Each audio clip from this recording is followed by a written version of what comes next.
seeing where they started and seeing where they end up. That's the most fulfilling part of boot camp. Navy boot camp is 10 weeks to take a civilian. Hurry up, let's go! We transform them into a sailor. You in the line! You will address me as chief, is that understood? You make one phone call only, you have 1 minute, go. Yo, it's A-Train. You know the next salute when I'm cruising. See that heavy boots dragging, but you know I'm still moving. My dude got my back. Running late, I jump out the rack. Chief yelling like a maniac, only attack. Miss Morning must have woke up late for the watch. The first class, he walked past, yelling, there go that bitch. Mine still muddy, standing balls to four, wondering if they're gonna open up the ship's door. Jody's at my crib like he's paying the lease, sliding through the back door while I'm fighting for peace. The girl needs some bread, you know I can't be reached. Around the world with my secret, sipping yak at the beach. Lost count on nights where we drank to forget the brotherhood so deep, telling life of regrets. Revs at 6, the pipe sounds so cold. Another day, another journey, just a test for your soul. Rank on my sleeve, but it goes unseen. I was young, I was raw, now I walk like a king. I'm the story they ain't telling in the vid. I'm the truth from the hole they tried to hide. Honor, courage, commitment is what I gave through every storm that I hit. I stood strong and brave. Now I spit what I live without the fame. This ain't for clout, it's all on me. It's just the A-Train name. We're all here to make sure that everyone's successful. You come together and become a team. It definitely creates a lifelong friendship.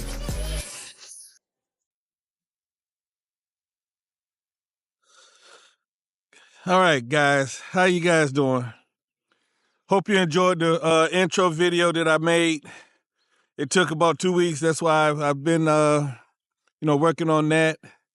And at the same time, I decided to go actually on location to where it all began.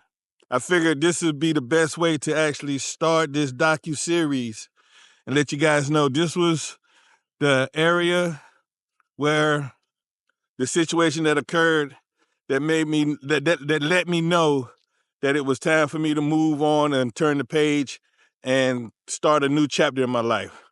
So what you just saw was Dacian Road in Raleigh, North Carolina. That's where it all began. So what I'm gonna do is I'm just gonna give you guys an overview of what everything looked like. And then we'll start the journey and I will explain to you everything that took place. Okay, so what I'm gonna do is I'm actually gonna drive down to the location and then we're gonna talk about everything that transpired. Okay, so a brief history as we get to the location. I was, at this time in my life, I had just got back from college. You know, I was doing my thing down there, but, it didn't work out, so I had to come home. I came home, I had a little girlfriend at the time, and, we were doing our thing, and life was okay. My dad had gave me a part-time job. I was working at the post office at this time. And, unfortunately, the postal industry wasn't my forte, so I ended up leaving there, and I was, I keep it real, I was in the streets. I was ripping and running in the streets. I had a little girlfriend. I was living with her, shacked up with her at the time, and it didn't work out. And I'm fast forwarding it because it doesn't need to go into too much detail about that. It just, things didn't work out. So I decided that it was time for me to get out on my own. So my brother, shouts out to Hollywood, we decided that, we needed to gather our thoughts and figure out what we was going to do with our lives, what we was going to do with ourselves. Okay, so we had moved out, and I ended up moving into a rooming house. So if you know what a rooming house is, if you think about like Jersey Shore, those reality shows that's out and about today, that's what it was. So this is the rooming house that I was living in, and this one over here is the one that my brother was living in. So if you look at the first window, I'm gonna zoom in a little bit, that was his room. And then literally, if you look over here, you see the 3 windows up top. The one in the middle is where I used to live at. Okay. So Dacian Road back in the 90s, late 80s, early 90s, this road right here was very, very, very, very rough. Okay. Didn't know how rough it was at the time until we actually started living here. You know, it was a pretty bad area. You know, and I'll go into more detail because, you know, people looking, wondering what I'm doing right now. I guess things ain't changed too much because you got the sheriff and the police still riding through here. Now, to go into detail about how I was living at this particular time in my life, like I said, the college thing didn't work out too well. But it was okay, you know. I learned a lot while I was there. I went to college to become an electrical engineer, and I was following the footsteps of my uncle, you know. But everything seemed to be falling apart in my life at this particular time. So when we moved into these rooming houses, we didn't have vehicles, we didn't have transportation. My brother had a girlfriend at the time who used to come pick him up and take him to work. I, on the other hand, I was working part-time at Pizza Hut. I was delivering pizzas. So I would walk to my mother's house, which is about 5 miles up the road. It was not too far. You know, I was a young guy at the time, so, you know, it was a quick little jog or whatever. And I used to take her to work and drop her off at work. And then she used to let me borrow her car. I had to put gas in it. Yes, I did. And I used to go to my job and deliver pizzas. Now, the irony of that is that while delivering pizzas, you know, I'm all around the neighborhood. This is before GPS. So you really needed to know the city so you could deliver at this particular time. Or you would have a little map and, you know, you had to use a map, a paper map, and map out how you're going to get to your delivery location. Okay. Now, during that time, they also had a thing with, like, if you delivered the pizza, it had to be delivered within 30 minutes of the phone call, 30 minutes or less, or the pizza was free. Okay. So obviously you speeding through the neighborhoods and, you know, because you're trying to get there, because if you don't get there in time, that money comes, that price comes out of your check. So it came out of the driver's check during those times. Since then, they had canceled the policy because too many accidents or whatever. But anyway, back to the story. So I would deliver those pizzas all afternoon, evening. Then I would go pick my mother up. Now, also at the time, they used to offer you a free lunch at Pizza Hut. And they had those little small personal pan pizzas. I'm going to pull one up so you can see it. It's a little small pizza, and it had a little it was bite size, basically, okay? So you get those personal pan pizzas. And what I used to do was, to save money, I used to save those pizzas until I got home and ate it for dinner. And this is back when we actually had uniforms on. So I would deliver those pizzas. And once I delivered the pizza, I would clock out once I'm done for the day. I would drive, go pick my mother up, bring her home. And then she would either, like, sometimes she would just let me keep the car knowing that I had to come back and pick her up and take her to work the next day. And then I would park it right over here in the same parking lot that you just saw. Or B, I would, you know, get out and walk back here, okay, which wasn't too far from where, you know, my mother didn't stay too far from us. So I would do that. Then I would come back with my personal pan pizza. Back in those days, I used to smoke cigarettes. Not a lot. I used to smoke like maybe 1 or 2 cigarettes. So I would stop by the convenience store. I would get, because I couldn't afford a pack of cigarettes, obviously. I had a personal pan pizza. I had a little bit of change in my pocket. They used to sell single cigarettes. Here, we used to call them Lucy's, okay? So I would get like maybe 2 Lucy's, one for my brother, one for myself, and 24 ounce. Oh yeah, told you I'm not gonna bite my tongue or anything. Unfiltered, straight up. This is what this channel's gonna be about. It's the truth and reality of where I came from. Okay, so imagine I got 2 Bulls, 2 Lucy cigarettes, and a small personal pan pizza, and that's it until the next day. Okay, so I would come over, see if my brother was home. We would, you know, I'd give him a slice or whatever. We'll drink that beer, smoke out one little cigarette, and, you know, he would do his thing, I would do my thing, or we would hang out, kick it for a little bit, or he would, you know, come home from work, have something for me. You know, we'd knock it down, hang out a little bit, and then call it a night and rinse and repeat. Okay, so this went on all the time, Monday through Friday.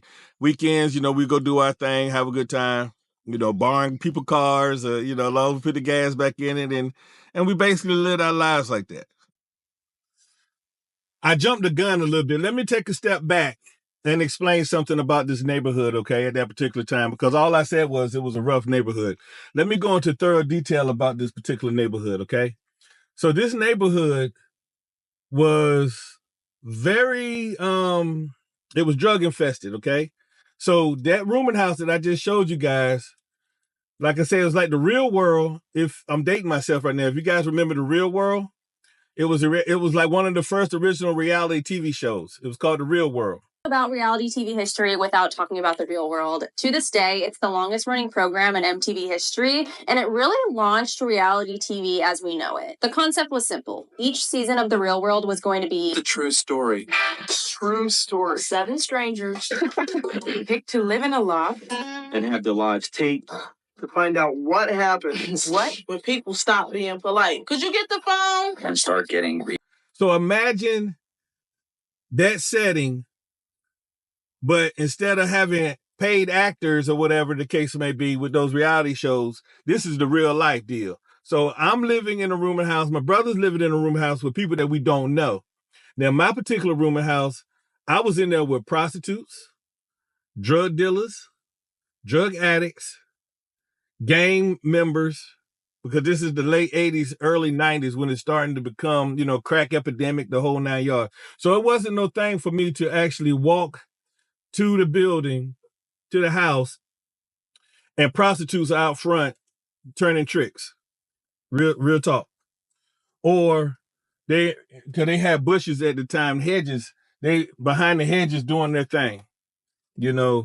Smell like drugs, urine. I mean, it was pretty bad. I was living bad at that particular time. And my brother's room was a little bit better. So I used to spend the majority of my time over there. Okay. I had to leave because, for one, there was a lot of people starting to come out wondering what I was doing, because I guess it's pretty much nothing really has changed. The only thing that really has changed is the time on this side of town, okay? Actually, let me take another step back before that. I had some friends that used to live on the north side of town, because this is before I left off of college, we used to live on the north side. Okay, shouts out to them. They stopped by a couple times just to check up on me and see how I was doing. And they always used to encourage me to come back to their side of town and live with them, and they were going to put me up, but I was like, I felt like I was a little too old to be, it was time for me to get out on my own and start living my life, okay?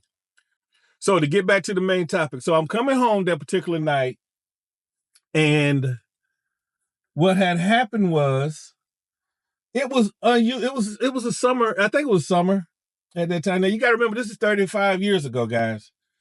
So I think it was like summertime, and I come in, and it's just like extra activity going on. I see all these cars and stuff, a lot of cars in the area, but it's normal. It's like a Friday night or whatever. So I go inside my room, and I'm eating my pizza, just minding my business, shut the door, lock the door, because I didn't really talk to anybody. It was a, hey, what's up, how you doing, stuff like that, women just talking, chit chat real quick. Cause they prostitutes or whatever. I know what their profession is. Ain't nothing wrong with it. They do what they got to do. So this particular night, I'm sitting there minding my business, watching my little black and white TV, eating my little pizza, drinking my little beer. Okay. It was about 9:30, 10 o'clock, somewhere around that time frame. All I know is that at this time, the lights go out, power gets shut off. The police SWAT team rushes into the building, kick my door in, guns drawn at my head with the beam, telling me to get on the ground, put my hands up, and turn away from their voice and everything. Scared me to death. So I'm on my knees, my hands up. I'm petrified. I'm scared to death. I don't know what the hell is going on. Okay. And all of a sudden I hear one yell, wrong room, wrong room. Now they done kicked my door and knocked it off the hinges. Okay. Wrong room, wrong room. They was looking for the drug dealer that stayed across from me and kicked in my door. Okay. Then they turned around, kicked in his door. And when they kicked in his door, he wasn't even there. Okay. So now it's police surrounded the area. They're checking people IDs, trying to find this individual. I'm petrified. I thought I was going to die that night. I literally was scared to death. Okay. I thought they were going to unalive me. And so I'm all shook up.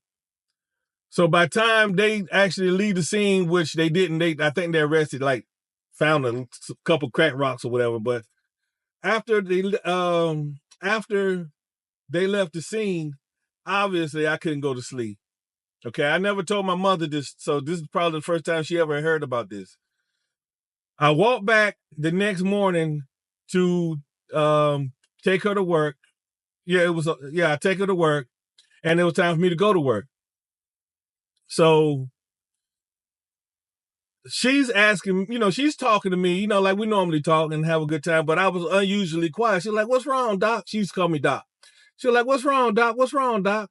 I was like, "Nothing, everything's fine, Mom. I'm just a little tired and everything like that." So I just left it at that. Dropped her off, went to work, put on my uniform and everything. And my first pizza delivery was back towards our side of town, okay?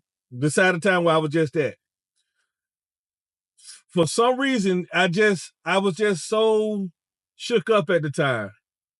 And I made a decision right then. I said, I can't keep living like this. So instead of me making a right turn, I made a left turn. And I looked in the rearview mirror. Before I made that turn, I looked in the rearview mirror and I looked at myself eye to eye, like man to man. And I said, you got to do something with your life. You got to make a change. Okay. And that's when, because I remember back when I was in high school, all my buddies in high school, they kept saying that they was joining the military, joining the Navy, joining the Army, joining the Air Force. And I was like, I'm going to college, Well, okay, I just told you guys a fib. I was undecided on what I was going to do. And then it dawned on me that I should go ahead and go to school. So that's how I ended up going to school. But anyway, back to the story. It dawned on me, maybe I should take a look at this military thing. Okay, so I went to the recruiting office. I drove all the way to the recruiting office. And on my way, now, mind you, I have a pizza in the back seat that I'm supposed to be delivering. So keep that in mind, ladies and gentlemen. I have a pizza that I'm supposed to drop off to deliver, but I knew my conscience was telling me that I could not stay in the same predicament that I was in. So as I was driving, I made a conscious decision that I was going to go there and just get some quick information. Now, at 30 minutes, I already knew that I had to be there within 30 minutes. So I knew that I wasn't going to make it within 30 minutes. So I already said I was going to take that hit and pay for the daggone delivery, okay? So I found the recruiting office. I knew where the recruiting office was at. So I went to the recruiting office, and on my way there, my whole premise was, all I'm going to do is get some pamphlets, get some information, get some brochures, so I can read up on some stuff and try to prepare myself and see if this is something that I really want to do.